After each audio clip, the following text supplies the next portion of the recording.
Lors des obsèques de Solange, sa famille interdit à ses amis mouchés de s'approcher et lui enlève tous ses attributs féminins. À la place des retrouvailles chaleureuses imaginées, Eric refuse de reconnaître Manuel devenu Zikaru et s'en va sans lui parler. Zikaru se rend à la maison de sa grand-mère mais n'arrive pas à ouvrir le cadenas. Elle regarde par la fenêtre voyant un enfant mais qui refuse de lui ouvrir. Dans les rues du village, elle se souvient d'avoir été poursuivie plus jeune. Eric aussi cherche dans ses souvenirs la période remontant au départ de Manuel. Zikaru se rend au local des mouchés et y retrouve Abba encore en habit de deuil. Elle lui apprend qu'Eric ne leur a jamais reparlé mais que Paulina, devenue infirmière et mariée à Eric, continue de les aider. Cette dernière retrouve Eric et lui dit être pressée de revoir Manuel. Eric lui apprend qu'elle a changé devenant Zikaru, ce qui semble le rénère. Zikaru et les mouchés se rendent à la veillée pour Solange. Malgré les protestations de sa famille, Zikaru leur rappelle que Raoult était devenue Solange et qu'elle était heureuse comme ça. De retour dans leur local, les mouchés disent à Zikaru qu'à l'époque tout le village la pensait en couple avec Eric, ce qu'elle réfute. Zikaru leur parle de sa vie actuelle aux États-Unis avec son petit ami et travaillant dans un centre d'accueil pour les enfants victimes de violences.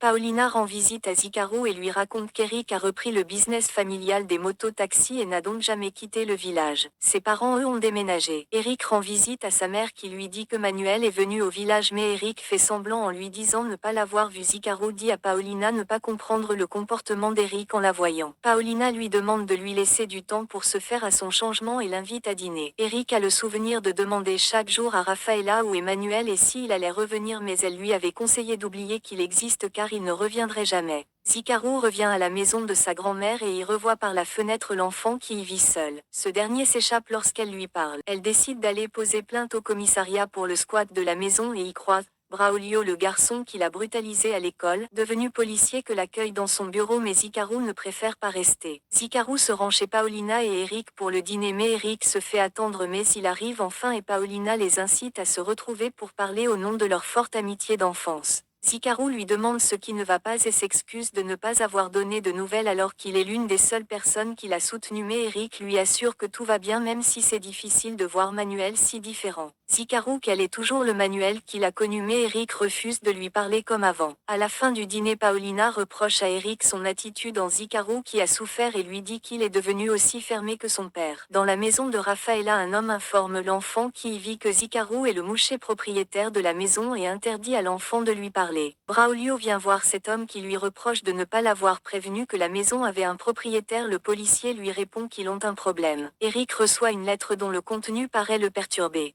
Il a demandé à Zikaru de le rejoindre à la rivière où l'incident avec Sergio avait eu lieu. Il lui annonce avoir reçu de manière anonyme le bracelet que Manuel portait et avait perdu lors de la mort de Sergio. Qui a pu envoyer le bracelet